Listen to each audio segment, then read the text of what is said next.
2 ಕೋಟಿ ರೂಪಾಯಿ ಇಲ್ಲಿ ಆಗ್ತಾವೆ. ಮತ್ತು ನೀವು ಅವ್ರ ಮ್ಯಾಗ ಹೆಂಗೆ ಒಬ್ಬ MLA ಈಗ ನಾನೇ ನನ್ನ ಕ್ಷೇತ್ರದಾಗ ಅದೀನಿ, ಯಾವ ಪೊಲೀಸ್ ಅಧಿಕಾರದ 1 ರೂಪಾಯಿ ತೊಗೋದಿಲ್ಲ, ಏನೂ ಇಲ್ಲ, ಸರಿಯಾಗಿ ಕೆಲಸ ಮಾಡ್ತಾರೆ ಅವರು. ನಾವೇ ಕೂತು ತಿಂಗಳ 10 ಕೋಟಿ ರೂಪಾಯಿ ಕೊಡೋಪ್ಪ, ನಾ CM ಕೊಡೋದದ, ಹೋಮ್ ಮಿನಿಸ್ಟರ್ ಕೊಡೋದದ, ನನಗೆ ಮತ್ತು ಅಲ್ಲಿ ಲೋಕಲ್ MLA ಕೊಡು ಅಂದ್ರೆ ಮತ್ತು ಅವರು ಗಾಂಜಾನು ಬಿಡಬೇಕಾಗ್ತದೆ. ಎಲ್ಲ ಅಕ್ರಮ ವ್ಯವಹಾರಗಳು ಪ್ರಾರಂಭ ಆಗೋದೇ ಈ ಭ್ರಷ್ಟಾಚಾರದಿಂದ. ಕರೆಕ್ಟ್. ಈ ಭ್ರಷ್ಟಾಚಾರದಿಂದ ನೀವು ಹೊರಗೆ ಬಂದ್ರೆ ಮಾತ್ರ ಆಡಳಿತ ಕೊಡ್ಲಿಕ್ಕೆ ಬರ್ತದೆ. ಈ ಆಡಳಿತ ನಿಮ್ಗೆ ಕೊಡೋದು ಆಗೋದಿಲ್ಲ. ನೀವು ಗ್ಯಾರಂಟಿಯಿಂದ ಯಾವ ಶಾಸಕರು ಸಮಾಧಾನ ಇಲ್ಲ, ಮತ್ತು ಉಸ್ತುವಾರಿ ಮಂತ್ರಿಗಳಿಗೆ ಏನೂ ಉತ್ಪನ್ನ ಇಲ್ಲ. ಮ್ಯಾಗೂ ಕಳಿಸ್ಬೇಕಲ್ರಿ, ಎಲ್ಲ ರಾಜ್ಯದ ಚುನಾವಣೆ ಕಳಿಸ್ಬೇಕು. ಮತ್ತು ಆ ಪೊಲೀಸ್ ಅಧಿಕಾರಿಗಳು ಅವರು ಏನು ಮೊದಲು ಮಾತಾಡಿ ಬಂದಿರ್ತಾರೆ, ಮುಂದೆ ಕೊಡಲಿಲ್ಲ ಅಂದ್ಕೊಂಡು ಇದೇನೇ ಹೋದಾಗ ಅವ್ರನ್ನ ಸಸ್ಪೆಂಡ್ ಮಾಡಿಬಿಡ್ತಾರೆ.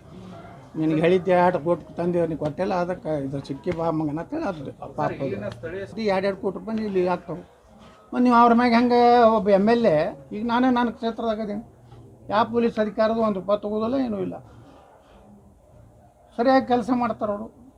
ನಾವೇ ಕೂತು ತಿಂಗಳ 10 ಕೋಟಿ ರೂಪಾಯಿ ಕೊಡೋಪ್ಪ, ನಾ CM ಕೊಡೋದದ, ಹೋಮ್ ಮಿನಿಸ್ಟರ್ ಕೊಡೋದದ, ನನಗೆ ಮತ್ತು ಅಲ್ಲಿ ಲೋಕಲ್ MLA ಕೊಡು ಅಂದ್ರೆ ಮತ್ತು ಅವರು ಗಾಂಜಾನು ಬಿಡಬೇಕಾಗ್ತದೆ.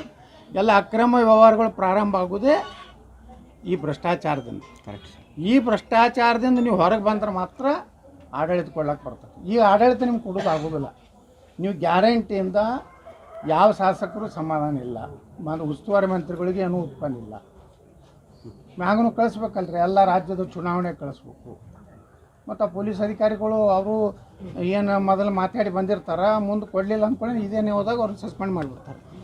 ನಿನಗೆ ಹೇಳಿದ್ದೆ 2 ಕೋಟಿ ತಂದು ಅವ್ನಿಗೆ ಕೊಟ್ಟಿಲ್ಲ, ಅದಕ್ಕೆ ಇದು ಸಿಕ್ಕಿ ಬಾ ಮಗನ ಅಂತೇಳಿ ಅದು ಪಾಪ